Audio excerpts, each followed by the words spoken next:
It is the Riot Podcast. This is the Thursday, April 6th edition. If you're counting down the days to when Nikki returns, you've got this episode and one more, and then Nikki will be back. So we're looking forward to that. But in the meantime, Isaiah, I do have a question for you. When you go out to dinner with somebody and you're pretty sure they're going to pay, do you make an effort to order something cheaper than what you think they're going to order? I'm a pretty cheap order. Normally, you try to keep it. I feel awkward about the whole someone paying for me thing. Yeah, I feel really weird about it. The only people that I don't is my parents. You just let them do it. I let them do it. Yeah, they've been doing it your whole life while I stopped. That one doesn't feel weird, but anyone else paying for my food just seems unnecessary. Yeah, it seems odd. If you know it's going to be a trade-off thing, I feel like that is just like, why don't we just split it type thing. Yeah, I think it's weird for someone to pay for my food. I think that even with my parents, though, I've always been a real conservative orderer. You try to, is it, you just want to keep it as cheap? Like you wouldn't order as crazy as you might order for yourself because you don't want to cost them a bunch of money? Or is it, you don't want to order something more expensive than they order? When I'm solo dolo, just me, I'm ordering as cheap as possible. Oh, okay. I'm super cheap. So you never go all out? I'm never go really all out now. If I'm with my fam, my mom and dad are paying for me, then I'll do a little bit higher than I normally would. Like a couple bucks. Yeah. But nothing that's like crazy. Like my meal would never surpass $20. No way. See, I think I'm similar to you, but I'm very much in the sense of I have such a frugal mind. Same. That when I'm out and about, I definitely want to order that like as cheap as I can make it. But then if I know I'm with somebody and they're going to pay, what is in my mind is I don't want to have the most expensive order on the table. You can't do that. I don't want to have a more expensive, even if it's only like $1 more than theirs, I'll feel wrong. So I think the protocol should be, they should order first. Oh, you think so? But that's not what happened to me last night. And so what I'm saying is it cost me a more enjoyable meal because I ordered I had like a couple of options in mind based off of what I thought they were going to order. Since I had to order first, I had to go with the cheaper option to make sure I didn't out order them. And then it was good and I enjoyed it. Plus it was free because they paid for it. But I feel like I should have just gone with the higher priced item. So would yours have been more than theirs? It would have been comparable, so I would have felt okay with it. It would have been the same. If I knew what they were ordering, I would have ordered it, and it would have been okay. What was the price difference? Probably saved about like $6. $6? $5-6. So instead of like a $20 meal, you got like a 13 or 14? Yeah, it would have been like, it was Texas Roadhouse. It would have been like 20, if you're including tax and tip and whatever, probably you're talking $25-26. But pricey meal. I went with something that kept it under 20. Under 20? Yeah. See, that's for me. Like, I don't know if I've ever... There's been very few times in my life where I've ever ordered something over $20. Yeah. Even at Texas Roadhouse? No, I mean, at Texas Roadhouse, it's $13.99. I get the 6-ounce sirloin. I get the house salad, and I get a loaded baked potato. That's $13.99. $13.99. That's how you know TR is a good deal. That is a good deal. It's a fantastic deal. I didn't even look at that. I do go more expensive at TR. Oh, no. Like, I don't know if I probably count on one hand the amount of times I've went to a restaurant and ordered something that's more than $20. That's hard to believe. Never. I mean, if it's high teens, that is like, whoa, we're maxing out. That's probably why you have more savings $17 or $18. That is right there. That's as high as I'll go. And that's going to be, if my parents are buying it for me. If it's just me, no way I'm going above 15. Yeah. I'm pretty much the same way on that. But when other people, especially, the other thing is, would you ever feel bad if somebody else was paying and they got like a big expensive thing and then you ordered like something that was like a $10 difference even? Would you feel like a little inadequate? You'd be like, no. Because sometimes I think that's just respectful. I've had people pressure me. I think it's respectful. You're ordering that? You know where we are, right? Like go crazy, like not go crazy, but like don't hold back, they say. See, no, I'm not doing that. I think it's respectful. Yeah. Like when I go out it's better to play it safe. If and I know, and I respect somebody. This is another thing that I respect. Is if I bring a friend to dinner with my family. Yeah. And I know my parents are going to pay for their meal. I know that's how it's going to go. and depending on what my friend orders, it's very important to me because it makes me know, because they know my parents can pay for them. Yeah. And my roommate Andrew's, I'm really good about it. Whenever he comes out with my fam, he's the same way I am. He always gets something he always gets a water. He never gets like a pop or anything crazy. I'm usually like that. You're getting a water and you're getting something cheaper. And if I go out and his parents take me out, I know they're going to pay for me because I've known him my whole life. And I'm getting something cheap. That's just how it goes. That's one more thing I hold tight to is no matter who's paying, I'm not going to order a Coke. That's crazy talk. Yeah, because I'm just costing them money. That is unnecessary. That's crazy talk. Even if I like Coke, which I do, I just feel it feels wrong. It feels wrong. It feels like you're throwing their money down the drain. You can order a pop if you're the one paying. Yep. And I don't do that. Yeah. No chance. If I'm going out to eat, I'm not getting a pop. I can't tell you the last time I ordered a pop at a restaurant. No chance. I'm not going to do that to somebody else if I don't do it for myself. That's a great point. All right, what's in the podcast today other than this that we just did? All kinds of good jazz. Oh, yeah? You're just going to leave it as a mystery? I don't really remember, if I'm being honest, and I don't have my laptop with me. Well, we talked about Red Hot SpaghettiOs. We talked about SpaghettiOs. We talked about Red Hot SpaghettiOs. We talked about stealing a baby's name for a dog. That was a good one. Whether that is fair or foul. So a little you be the judge. That's coming up in the show. Enjoy, and we will catch you tomorrow for our last show, Sans Nikki. It is The Riot. Disinformation, mispronunciations, bad impressions. That's Hudson. This is The Riot on RadioU. What happens when the people you're pranking don't take the joke very well? Usually, if I'm watching TV, it just means that they blur out the prank-ee's face, you know? Yeah. That's how you can tell that they didn't appreciate the comments. They didn't think it was funny, and so they had to have their face blurred out. But most people seem to take it all in stride. But then I have this story here of what happens that it can go even worse.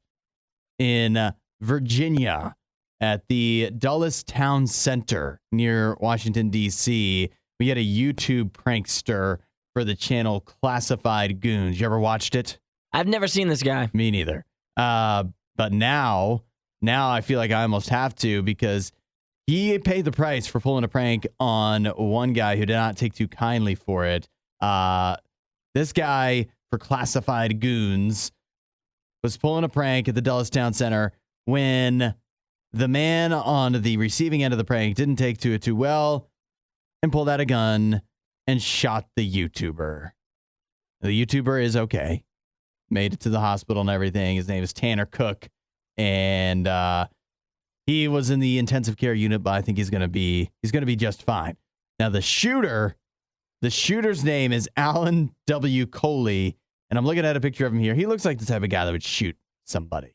Well, it's a wild statement. Well, yeah, but no, he looks like he wouldn't take well to a joke. Actually, no, what I mean is he kind of looks like you. He looks like he would be armed. He looks like he would have a gun. Yeah, that's the better. Not the shooting, but he looks like he would carry a gun, and he wasn't afraid to use it in this case. But it is going to get him in some trouble here because he is now being charged with aggravated malicious wounding. It's an interesting charge. Yeah, that's interesting. I thought the same thing. Shooting in the commission of a felony, okay, and discharging firearms within an occupied building. The building was unoccupied, would have been fine. Could have gotten away with it. But then that's some wild charges there. Yeah, weird, interesting laws in Loudoun County, Virginia. But this is what can happen when you go out and you start messing with people. And I'm surprised it doesn't happen more often. Like this is a story because it's so rare. But it feels like with so many people, what is the thing? There's more guns than people in the United States. Mm-hmm. Is that right? So it's crazy that this doesn't. Like people are pulling pranks all the time nowadays. How does this not happen more often? You know, what they say is the more you mess around, the more you find out. Yeah, that's right. And he found out because he was messing around. Yeah. So do you feel, I guess I've never watched the channel. I don't know what kind of prank he was pulling. Do you feel bad or do you feel like, because sometimes there are, certainly on YouTube and TikTok, there are people out there pulling pranks where it's not all in good fun, where it is kind of like, like not that they deserve to be shot, but they do have something coming to them. And I wonder if that was the case here or not. Yeah, it's one of those things where like some of the pranks are like all in good fun, like you said. And then the ones that are just constantly pushing the envelope just a little bit too far for the clicks. Yeah. Sometimes those things just don't work out like you think they're going to. And today they did not, obviously. And I think you should just leave people alone. Leave them alone. You think just don't pull pranks at all? Stop pulling pranks on people you don't know. I don't know about that. Because, like, you don't know what everyone's going through on a day-to-day basis. Like, what if I'm having a terrible day and then you show up to me at the mall and you're, like, messing with me, pulling a prank on me? Like, that's not funny to me. Making like, get fun away of my from mustache me. or Like, I've been something. working all day. I've been at work all day long. Yeah. I get off work and my dog peed in my bed. And then I come to the mall because I have to get groceries because I now have to get cleaning supplies for my bed, and then some dude's in here messing around with me. Like, no, get away from me. Leave me alone. Yeah. No, Isaiah's not going to shoot you, but... I'm not going to shoot you. He's no. not... But I'm not going to be happy either. You're the perfect victim, though, is the sad thing. Yeah, true, because I'm not going to shoot you. You're not armed. I'm not armed. And you probably even have a cool enough head to not punch somebody. I'm not going to punch you in the face You're not either. going to assault them. I'm just going to you're just get away from me. really upset, and it's going to be hilarious. So but you just have to take caution when you're out there. And you know what's kind of egregious about all this is they say that there's not, even though they are filming this for a prank YouTube channel, there's no footage of the actual shooting. Now, how did that go I wrong? know. Patrick had the lens over the camera? Yeah, or what? it was the camera guy was asleep on a job there, so he might be out of a job. Not even worth the prank, obviously, now. He might be the real big loser in this situation. No clicks there. And now you don't have any evidence. Think of the views you would have gotten. Yeah. The money you would have made. If you're allowed to post that on YouTube even. Add a little riot to your Instagram feed. Follow @RadioU Official. The Riot. Radio U. What is the maximum age you can eat SpaghettiOs and it be normal? See, I hate putting maximum ages on stuff because I know there's people that are like 20 that they love SpaghettiOs. So it's under 20. But I mean, I would say there's probably people that are 50 that love them too. But for me personally, I stopped eating them when I was probably like 12. 12. Yeah. Yeah, that's about the age I had in mind. Well, that might all be about to change because I have a hard time picturing an 11-year-old getting real excited about the new Frank's Red Hot SpaghettiOs. But can I picture somebody 38 getting real excited about the Frank's Red Hot SpaghettiOs more so than an 11-year-old? I'll tell you that. Yeah, I could see that too. Frank's Red Hot, spicy. I think when you're a kid, spicy is not what you get excited about. But there are people, grown adults, that are really into the spicy stuff. And in fact, I'm seeing here Campbell's with their new Frank's Red Hot SpaghettiOs say they're making these with millennials in mind. Really? Yeah. Now, this is surprising. They say that millennials make up 1/3 of their total annual sales. I could see that. But does that mean that millennials are old enough to have children? So is it millennials buying it for their children? Could be. Or it's different now with Frank's Red Hot variety, but I just have a hard time imagining a grown adult, like let's say me and my wife, what should we have for dinner tonight, honey? SpaghettiOs. But it could be one of those things that's like you just keep in the cupboard. Just in case? Just in case that day that you aren't feeling like doing anything, you didn't go to Kroger and you have no food in the fridge. Yeah. And you look in the cabinet and you're like, SpaghettiOs it is. Expiration date 2028, still good. I mean, it's good to go. It's like canned food. That. In my mind, it's kind of like mac and cheese, right?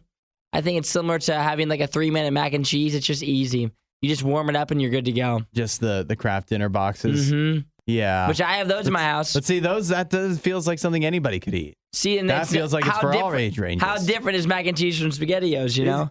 If they weren't called SpaghettiOs, if it was just called like spaghetti circles or something, it wouldn't be. That's the store brand. It would spaghetti circles. I think it would be less frowned upon. Yeah, you're if it didn't have such childlike advertising. They do. They've made the SpaghettiO, even in the Frank's Red Hot variety, they've made the SpaghettiOs into like little eyes. That's very childish, even there. So you're right. It's all the branding because there's other things that come in a can, like pasta in a can or soup in a can. I mean, Progresso, chunky soup, Campbell's. I'd eat all of that. So why is it adding spaghetti to the mix, spaghetti circles to the mix that makes it feel like it's for kids? Yeah. Has to be because they're circles.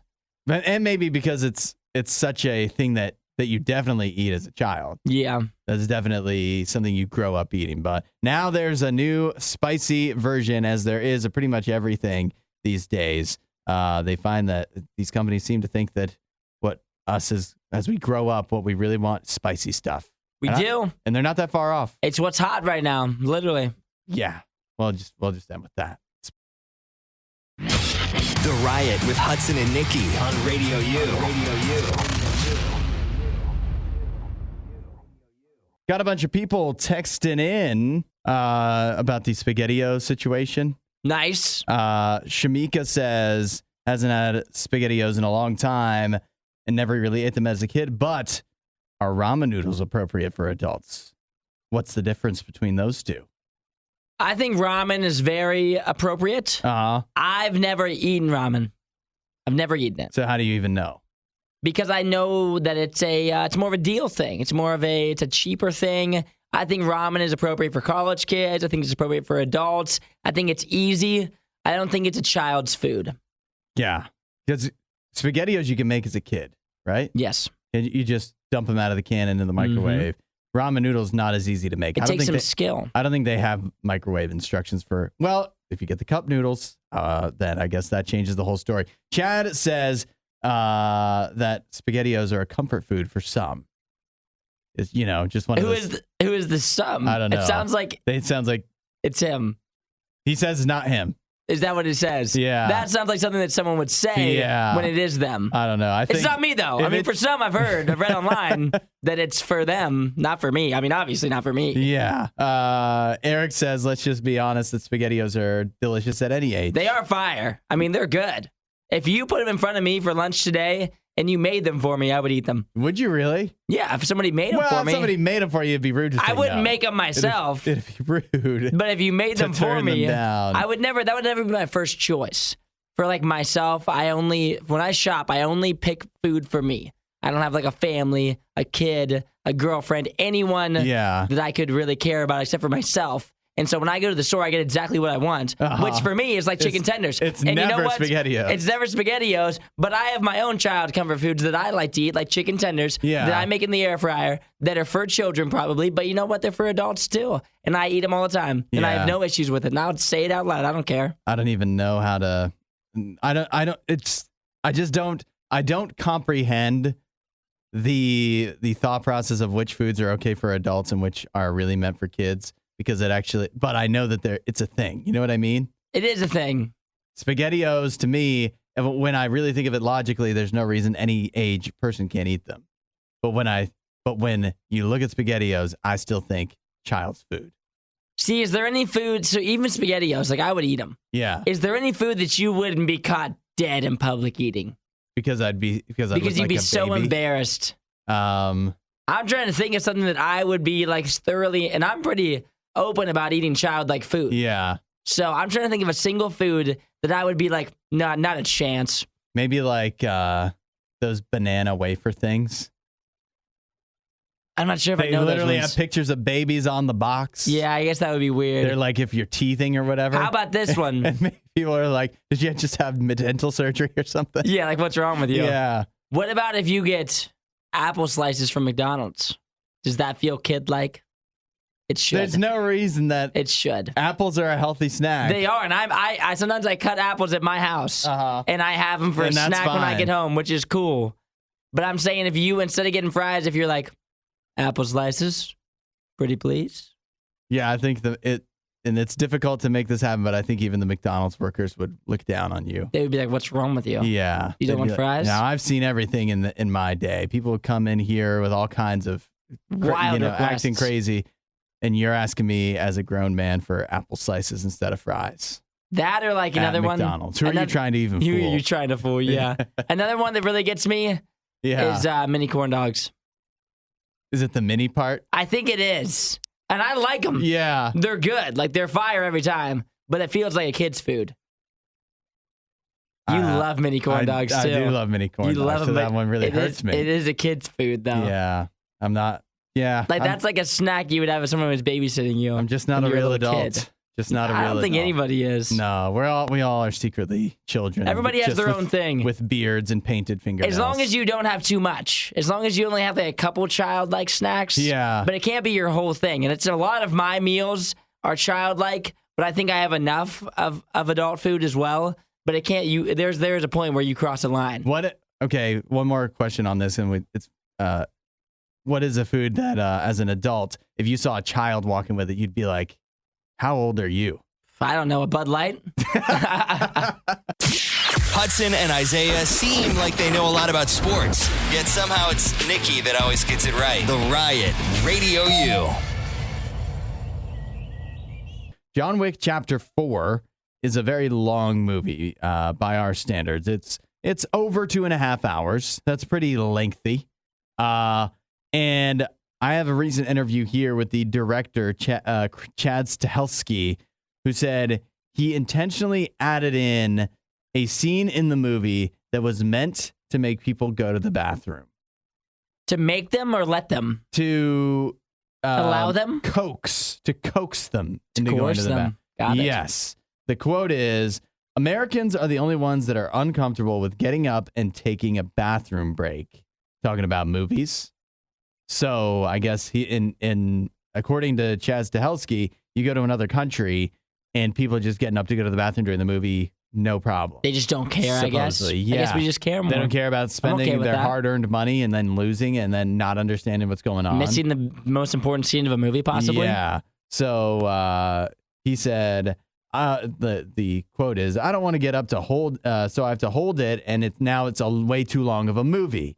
So he's saying just stand up for anybody watching John Wick Chapter 4 and go to the bathroom. There's a scene, he says, after the water scene in the club, there's a scene with a bunch of waterfalls and stuff.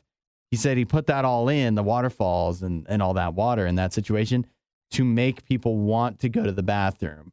And then the time directly after that, he said, is kind of a time where like he's just admitting it's pointless. Basically, it sounds like it. You could get up and go to the bathroom at that time. You wouldn't miss a thing. You won't miss a thing. You'll be right where you left off. Well, maybe you should just shorten the movie. You could just but I think cut that out. What he's saying is he wanted to make the movie the length it was, but he knew people would say it's too long, and they're developing infections and stuff because they're bladder problems because they have to sit there and hold it. They don't want to miss a single minute of the gripping action of John Wick 4, so he's giving them an out. What's your stance on peeing during a movie in theaters? I hate to do it. Have you ever? I do it, yeah. Really? I don't know if I've ever done it. You've never? Maybe as a child, but as an adult, I've never got up and gone pee in the movie, I don't think. I do it. I don't know if I do it every time. It depends how much I care about the movie. Like if it's an hour in and do you get a pop? Yeah, always. Always. So you're asking for it. Yeah, I am. But you drink something at the movies too, don't you? I drink a slushie. I don't know what that does to you. It probably doesn't seem to add up as quickly. Yeah, probably not as much as a pop. There's not as much actual liquid in that. Yeah, but I always do a slushie at the movie theaters. But I don't think. I've always done slushies. I've never done pop. It's always, if I'm going to get anything in the movie theater, it's going to be a slushie. And I don't think, maybe as a kid, there were a couple times, I think under 3, I'm thinking. Maybe I can't think of a lot of times going to the bathroom during a movie. Maybe that's your secret to not having to go is the slushie. Getting the slushie every Instead time. Of a pop. Maybe it is. I don't know. I've never had the urge. Yeah. Well, I just think I always have to have an actual drink during the movies. And then movies these days getting longer and longer. And I always feel I can go real quick too, Do you run? Do you jog? I don't run. Do you just walk? I just think I can. Do you skip? I have a good idea of how long it takes me to go to the bathroom because of this job, knowing that I got one song, I got 3 minutes to go, and I can usually do it. Fair. So I think you miss less than 3 minutes of a movie. Hopefully that's not the most essential 3 minutes of the movie. Yeah, I think as you're walking out of the theater too, you can hear maybe it starts to arise. The climax is coming, and then all of a sudden you're scooting out. You start a light jog a little bit because you feel like you're gonna miss something. Or you start hearing it intensify, and you're like, "All right, hold on, let me turn around and stand in the aisle for a minute. Make sure I'm not missing anything really important, and then I'll go." But the good news is, if you go see John, I wish Jesse would have told us this before. I also wish if you're going to do this, why don't you just put it in an intermission? Yeah. I think we need that in movies. Just a pee break. I think every movie over 2 hours long should have an intermission. Just like a little 3-minuter. I stand by that. Find more Riot content online. riot.radiou.com. Today's a big day in the sporting world. It's just a great time to be a sports fan. Isn't it? It's the wrap up of the NBA season, so they're getting into the playoffs here in just a few days. In the NHL, going to be having the playoffs start soon, although it seems like it's going to be without the Sabres, unfortunately. And today is the first day of the Masters. Oh, we love some golf here. We like some golf. I love some golf. Now, I'm golfing this weekend honor of the Masters. Honor of the Masters. But then you miss being able to watch the Masters. Yeah, but I'll be out there just like everybody else, competing in my own way. Yeah, that's right. I guess. Large handicap. Yeah, for sure. Now, I know everybody isn't into golf. So here's what I've got a question for you to text in to the Riot hotline. The question is, if you could go to any sporting event that your team wasn't involved in, what would be the top sporting event? So for the experience, we're looking for experience here. So the Masters is obviously one that I think a lot of people would choose, but there's the Super Bowl. Are we considering like you're getting front row seats? Or just decent seats? It does make a difference to me. I mean, you can factor that in. You getting front row? I guess just assume that. Yeah, okay. Just think about the coolest sports experience you could have. Got it. That didn't involve, obviously, if your team was in the Super Bowl, you'd clearly choose that. Mm-hmm. But something where your team wasn't involved would just be the coolest sports experience. Now, while people text in on that at 877-2-RADIO-U, Isaiah, I want to ask you who you're picking at the Masters. It's tough. I mean, it's a large field, right? The favorite. It's actually a small field compared to most of it. The favorite. Scotty Scheffler. There's a lot of options, is what I'm saying. Scotty Scheffler's the favorite. He's not going to win. You don't think so? No chance. Yeah, he won last year. Yep, and only three people have won back-to-back ever. Yeah, it's not going to happen. It's not going to be. Scotty Scheffler is not going to be the fourth person to go back-to-back ever. And if he does, I'll come in on Monday and I'll eat my words. But right now, I don't think so. Yeah. Right now, performing really well on the tour, Jon Rahm. Uh-huh. He's been hot as of late. He's like the third best odds up there at the top. If you want someone to cheer for, that's very likable. This is the person that if I was going to make a bet and I wanted to cheer for somebody that I like already, I would go with Rory McIlroy. Oh, you like Rory? I like Rory. And he's the number 2 favorite right now. So he has a good chance to win it. Then coming in at the number 4 spot, Jordan Spieth. Okay. Who has won it before as well. And so that rounds out your top 4 of people that if you're going to blindly throw down $1 on, those would be your best bets of somebody who could actually win it. If you're looking for some value, somebody that's going to be a little farther down. Yeah, and I know Isaiah loves a good value. I love a good value pick. Max Homa. Not super far down, but good enough to where there's a little bit more. Also likable. Another likable guy. He's a fave. That you want to, you get a little more value on. So those are the guys that if I was going to throw down $1, that's who I would throw down $1 on. I've got... and of those 4...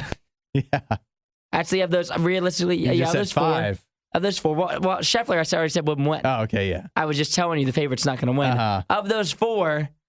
I think one of them has like a 15% chance to win. Yeah, it's just a crapshoot. I was gonna go off the board a little bit, although I do like Max Homa. I don't think he's gonna win. I like Will Zalatoris. I always like him, and he's done real well the previous 2 times. Talk about some value. Yeah, a lot of value there. And also, when I say value, that means he is not a favorite. Westerville's favorite son, Jason Day. He's gotten it back on track this year, so he's another value pick. And I think for Tiger Woods, everybody wants to know about Tiger Woods. He's going to make the cut. He's going to make the cut. And that's about it. You can lock that in, though. Right now, his line is, will Tiger make the cut or not? He's been in the Masters 25 times. Jeez. He's made the cut 25 times. Bet on the experience there. Okay, so the question is, if you could go to any sporting event, what would it be if your team wasn't involved? What would be the best sports experience? 8772-RADIO. You are getting a bunch of texts in. The words too expensive aren't in Nikki's vocabulary. This is The Riot, Radio U. if you could go to any sporting event, like any event that your team wasn't involved in, what would be the best experience? This is, of course, with the Masters starting this morning. So here's what we're seeing come in so far. Got a good answer from Zach. Zach says Tour de France. He says it's a month-long vacation in Europe if you go for the whole thing. He's thinking. That's wise. I'll tell you why from a sporting perspective, although I often find myself interested in the Tour de France. It doesn't make any sense to me. I don't watch cycling outside of that. But for the Tour de France, the difficulty is either you go to the stands, like sit in the stands at the end of each race, which is not always an exciting finish. Usually it's one guy coming in and then a bunch of people chasing him like 30 minutes later or whatever. But, or like you just see one brief part of the race. It's not even like the Masters where you can walk the course, walk along with the golfers that are in the lead or whatever. So it's not like you get all the excitement of it. It's hard to keep up with that. But nevertheless, with the European vacation involved, it's a good idea. Stacy says Game 7 of the World Series. That's a good one, Stacy. That's up there, isn't it? That is a good one. That's up there. And then also seeing Susanna text in and says the Stanley Cup for sure. I like that answer. Hockey fan? As a Canadian. Brandon says the World Cup championship game, as in, I'm assuming soccer, even though there's a World Cup for like every sport. When you say World Cup, it's World Cup with soccer. What do you make of that one? That's a good pick, too. I mean, the World Cup is huge. I mean, the atmosphere in there would be incredible. I feel like I just wouldn't fit in, You wouldn't fit in. I'm not a big enough soccer person. Fan. Yeah. We also have, this is good, Nate. Nate says Wimbledon for tennis. Wimbledon. I feel like that one. Proper. I consider Wimbledon up there with the Masters, where it feels very prestigious. It does. It feels like it's more than just about the sport. Like it's also the experience of it all. Yeah. You got any other? I haven't seen a single person, believe it or not, text in about the Super Bowl or the NBA Finals yet. My pick? Yeah. NBA Finals. NBA, really? Out of all the things? Because I said if you're putting me in the front row of any sporting event, how do you not pick the NBA Finals? If you're courtside seats, that is the one sporting event that you can go to and you actually could be like a part of it. You're right. Like if you're courtside seats on the NBA Finals Game 7, if you're sitting there, you're literally on the floor. If you're front row, you could touch any of the players. Obviously, you're not allowed to, but I'm saying you are right there engulfed in it. It's like being at your hometown gym and standing on the sidelines waiting to play next. Like you are right there. You could hear everything everybody's saying. Yeah. Giannis could wind up in your lap. You're right. Like when they're inbounding the ball, you are standing, you're right there. And so if my team isn't playing, I'm for sure taking Game 7 NBA Finals. No doubt. When the celebration happens and everybody's rushing the court, you're right there. Yeah, think of the Instagram pics you could get of that. Incredible. The videos, you're feet away. You make a compelling case because that's one of the things I just think one of the ultimate things I'd like to do in sports is, even though I'm not the biggest NBA fan compared to other sports, is I would love to go courtside. I think it's a good value pick there. Yeah. But, okay, let's say that you're not courtside, though. Does that... changes everything. How much does that change it? It changes everything. If I'm not courtside for the NBA Finals, then it changes a lot. That probably would not be my pick then. Then what would you pick? Tough. Because then I'm thinking Super Bowl would be awesome, obviously, just to be there at the event. I'm thinking like college football national championship would be an awesome one, but it's not as great if your team isn't there. Yeah, I don't think either of those would be so exciting if your team wasn't there. I'll tell you one that I've been to that I think nobody's going to say, but until you go, it's incredible, is the Indy 500. The Indy 500 is the greatest sporting event I've ever been to. And I've been to all kinds of games, arenas. It's insane. But that's somewhere, it's a different event though. Yeah. It's different from the Masters in Wimbledon. If you're looking for proper, you can wear your collared shirt and you can silent clap, you want to go there. If you want to get rowdy, have a grand old time and sit down with some absolute hooligans, then you want to go to the Indy 500. That's the Indy 500. And you're going to have a blast. It all depends. You know another one? The Kentucky Derby. The Kentucky Derby. Yeah. That feels like a mix. Because I know everybody there isn't proper, but you also see all the outfits they have to wear and stuff, like the fancy hats and the mint juleps and whatever. That'd be an experience. Man, it's so hard to choose. It's so hard to choose because part of me, maybe it's just caught up in the excitement of the Masters starting today, is that it feels like the Masters because it's so prestigious and you're outdoors and, everything.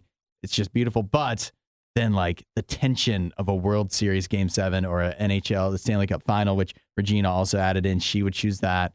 That's hard to go against. Yeah, it's tough. It's tough. So I guess I don't have an answer. No answer for Hudson. I just love to go. I just love to go to anything. I'd really love to be a part. Yeah, I'm gonna go. Final answer: World Series. World Series Game 7. World Series. I love it. Hey, they're already eating anyways. Might as well do it on the show. The Riot with Nikki and Hudson. Radio U. We've got just in time for Easter, M&M's new Easter offering. They call it, I want to get this exactly right because they are not Rice Krispie Treat M&M's. What they are is white chocolate marshmallow crispy treat M&M's. Really? That's what they call them. That's what they call them. So we have them here. Isaiah, are you ready? I am ready. You normally like Rice Krispie Treats before we dive in. Oh, yeah, I'm a pretty big Rice Krispie Treat fan. A big fan? You All right. You eat a handful or just one individually? I'm gonna do one individually. You know what's wild? What's wild? Is that the Rice Krispie Treat M&Ms, they're not all the same size. Yeah, they are kind of different size. Maybe that'll make them better. Yeah, we'll find out. We will find out. All right, you ready to go? I'm so ready. Let's do this. Whoa. All right. Initial impression. It does not taste like a Rice Krispie Treat. It doesn't taste like an M&M either. That's my top impression, my top first impression. This is no M&M. Well, it's white chocolate. What am I getting here? Maybe the best M&M I've ever had. You love it? You love it? This is 10 times better than any M&M you could possibly have. I kind of like it.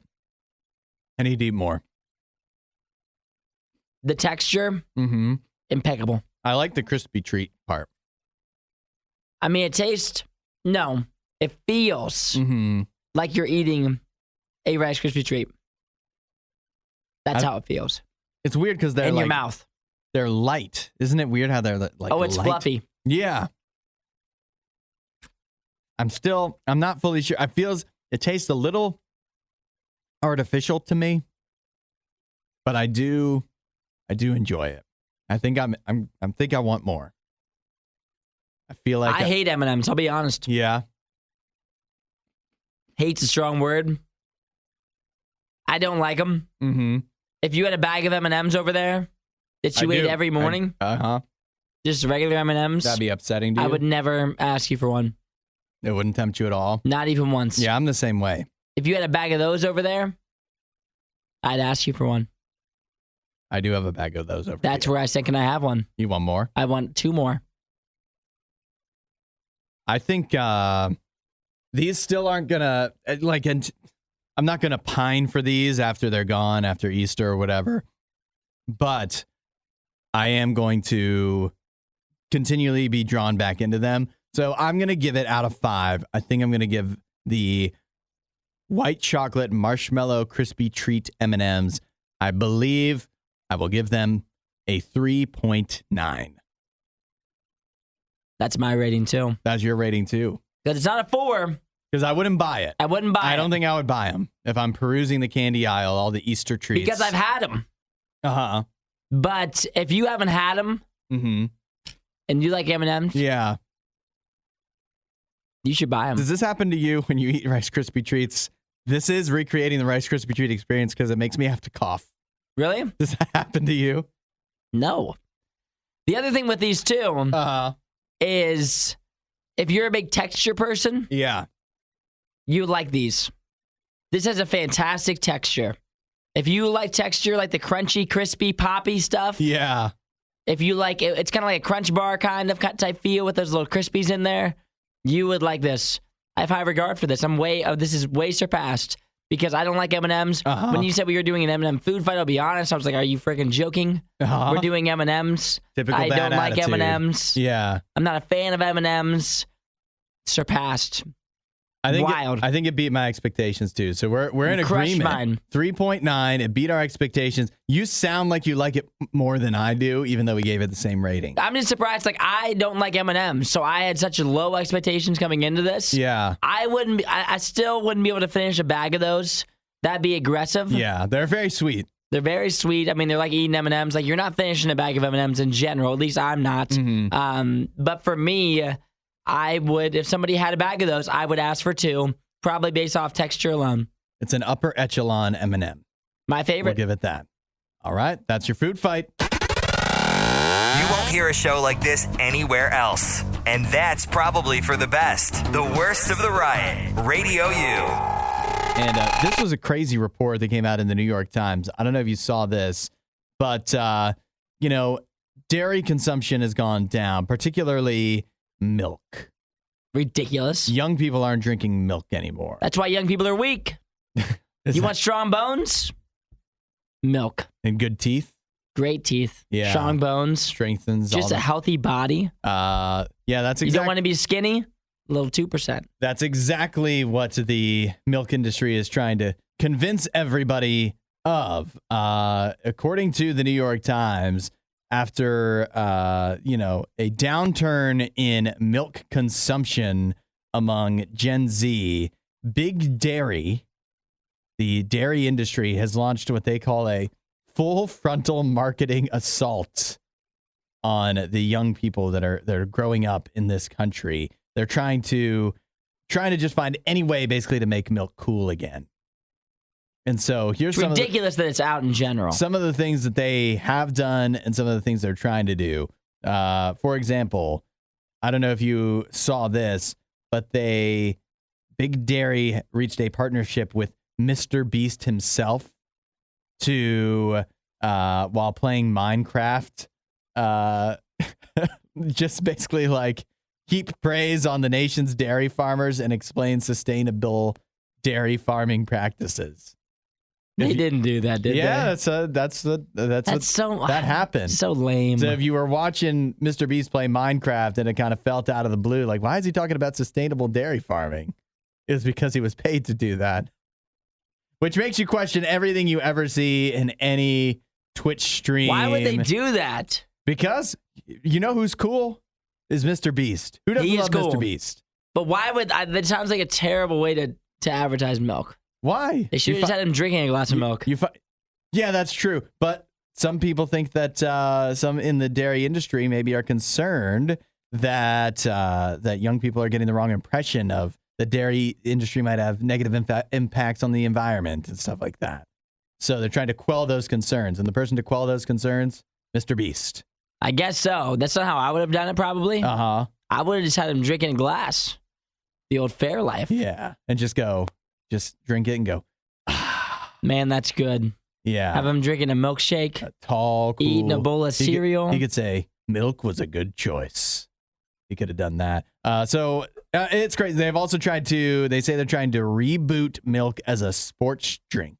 Now that's kind of crazy. That feels like it'd be heavy on your stomach. That's got to be a post-workout, right? Yeah. Like you're supposed to drink like chocolate milk after you're done working out. Yeah. Chocolate? Chocolate milk, Has to be chocolate? Yes. It's a good recovery? It's a good recovery. Why is that? I think it has like an extra protein or something in it.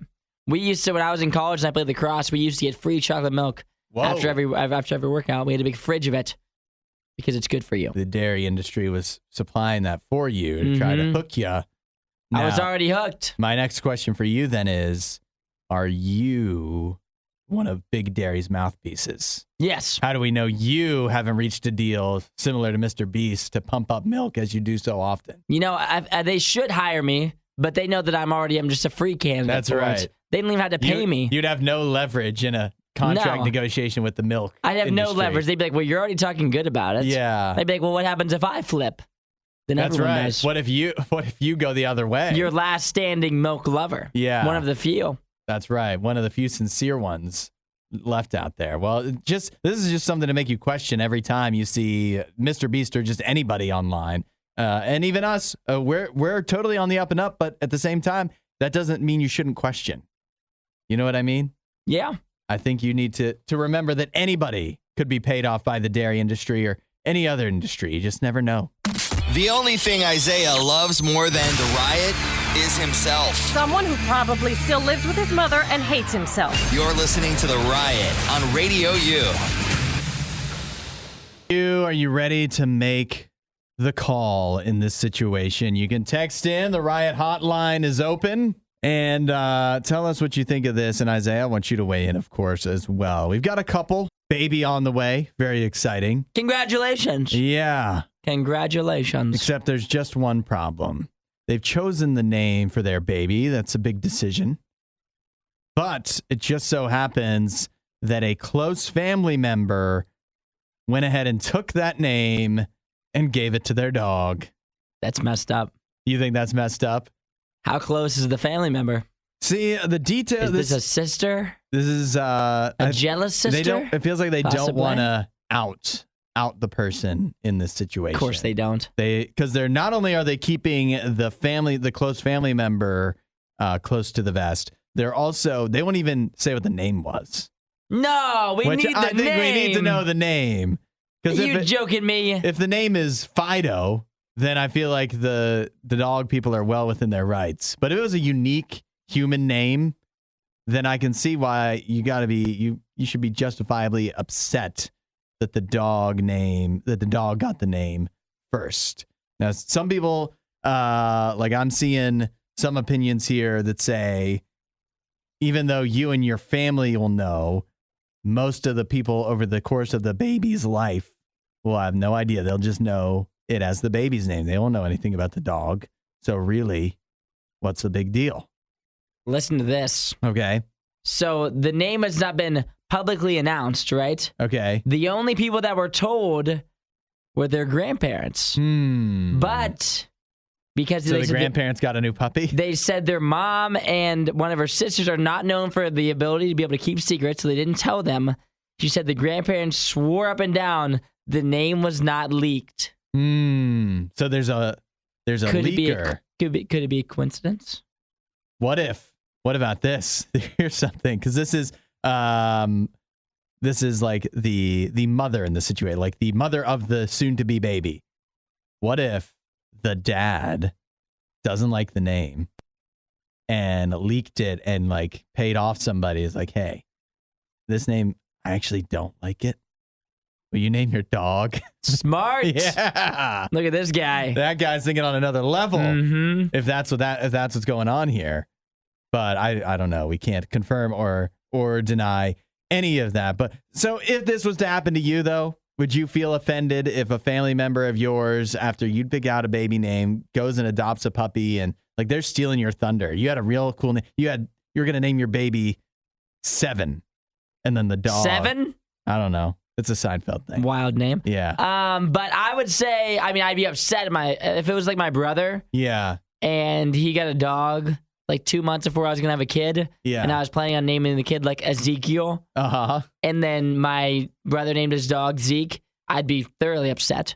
I'd be like, what the heck, dude? Yeah. You knew I wanted to use that name. Now you ruined it for me. But I think also this needs to all be taken in with a grain of salt, right? Okay. Because in the span of this kid's life, the only people that are really going to know are like his mom, dad, that one crazy sister, whatever. It's not that big of a deal. But at the same time, once you get set on a name, though, it does stink that they're going to have to switch it. You can't name him that. You can't name her that. It feels like you kind of can't, especially because think about this. This is a close family member, and they have like maybe you're getting together. You're going to go to their house and stuff, and both let's say the name is Ezekiel, and somebody's like, Ezekiel, no, and you can't tell if it's the dog or the child. That's a confusing situation for everybody. But also, in the same light, for the rest of his life, no one else is going to know. Like if my brother's name, if he had a kid and he named it Jim, my dog's name, like every person that little baby Jim meets isn't going to be like, oh, your brother has a dog named Jim, right? And so in his day-to-day life, it wouldn't be a big deal. It would only be weird at my like family functions when both Jims are there. But in his day-to-day life, when he goes to school, no one's going to be like, oh, your brother's dog's name is also your name. So it wouldn't be that weird. What if the kid grows up thinking that he was named after a dog, though? That'd be weird. That would be also odd. Maybe you put I think the best thing to do is you move the name that has been taken by the dog and you put that as the middle name, and you're just going to have to pick a new name. Sorry, that's just... Or a nickname. That's just the way it's going to have to work. Yeah, I agree. I think that's but they did it out of spite, so I think they're going to keep the name. They clearly did it out of spite. Yeah. There's not a coincidence when this happens. No. This family's going to have a lot more issues going forward, I think, which is just unfortunate. I wish we knew the name. I know, I do too. That would make it really much easier to make a judgment, I think. We're not sure who behaves worse, the Riot or their dogs. I don't even know how to behave like a real human being. The Riot, Radio U. Nikki is still out for a few more days. She'll be back next week.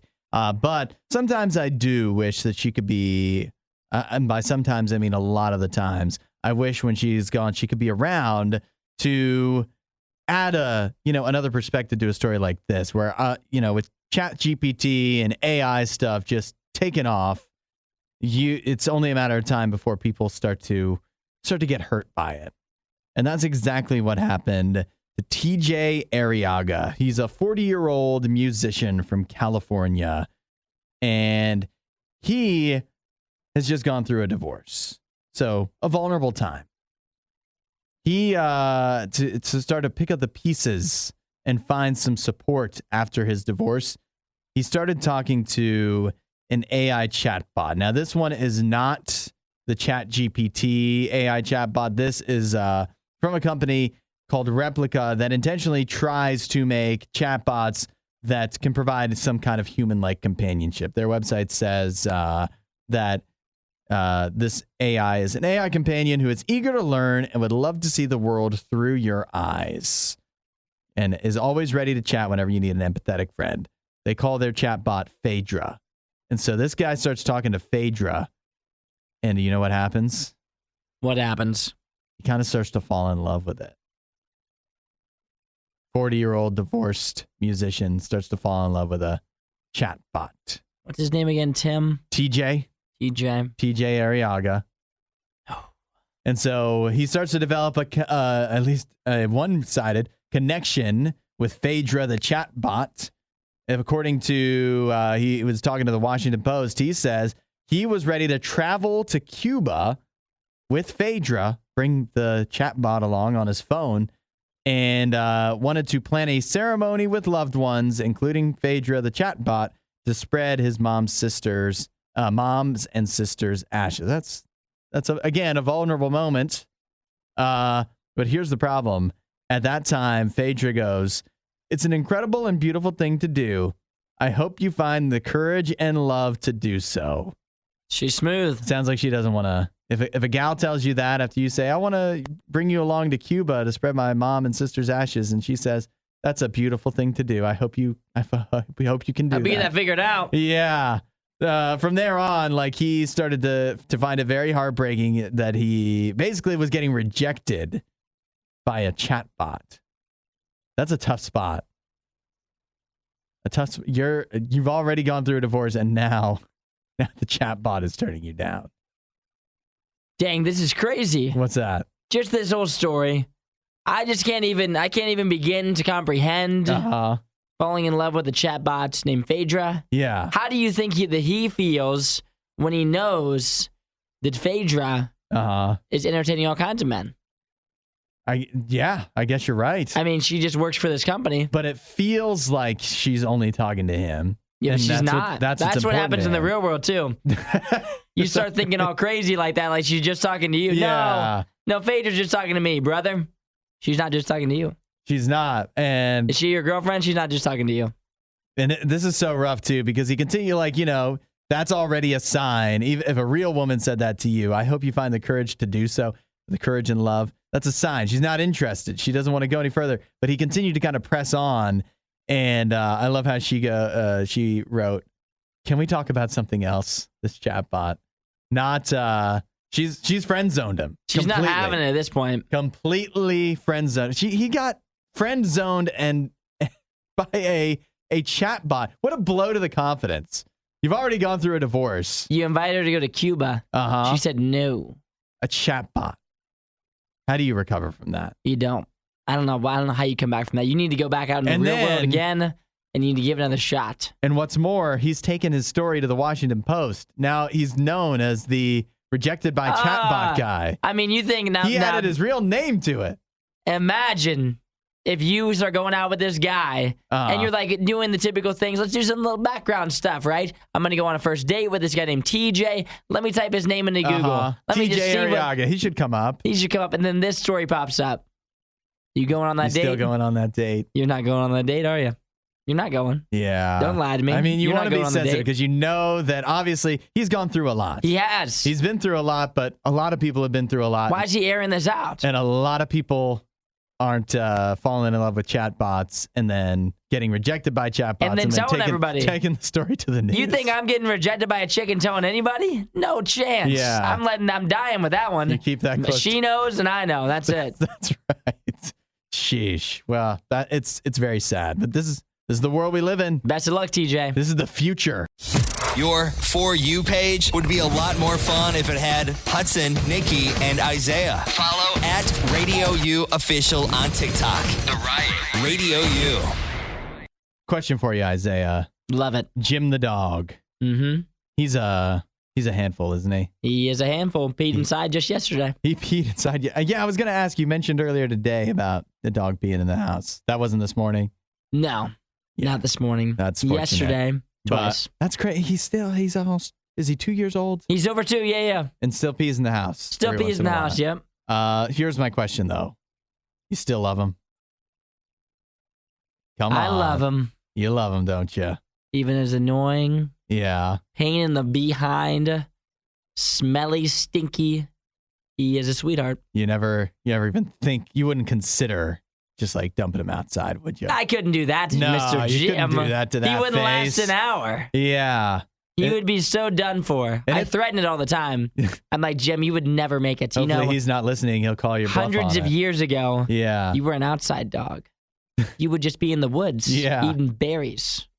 And here you are eating this $20 kibble. Aren't you grateful? You should need to be grateful.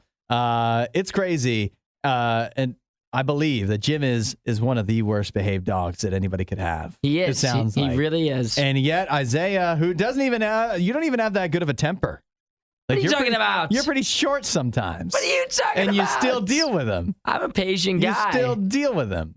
If I wasn't patient, I wouldn't even have Jim. That is a testament to the power of love. And I think that's always how I think about Jesus, is that we can go all crazy. You know, like we even if you're as badly behaved as Jim the dog, you think Jesus is going to kick you out? Isaiah, I'm basically comparing you to Jesus right now. I do like that. In a way. But that's really how it is. As much crap as we can put God through, as much, stupid decisions we can make, and we might think, well, yeah, he wouldn't love me after that.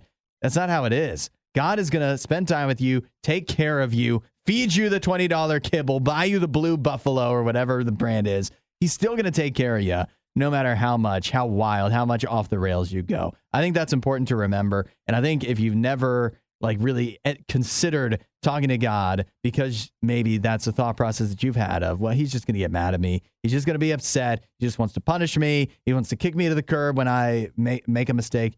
That's not how God is. God loves you. Jesus will always love you no matter what you do. And all you need to do is start talking to him. Find out what it's like to have a relationship with God. Say, hey, Jesus, I want you in my life.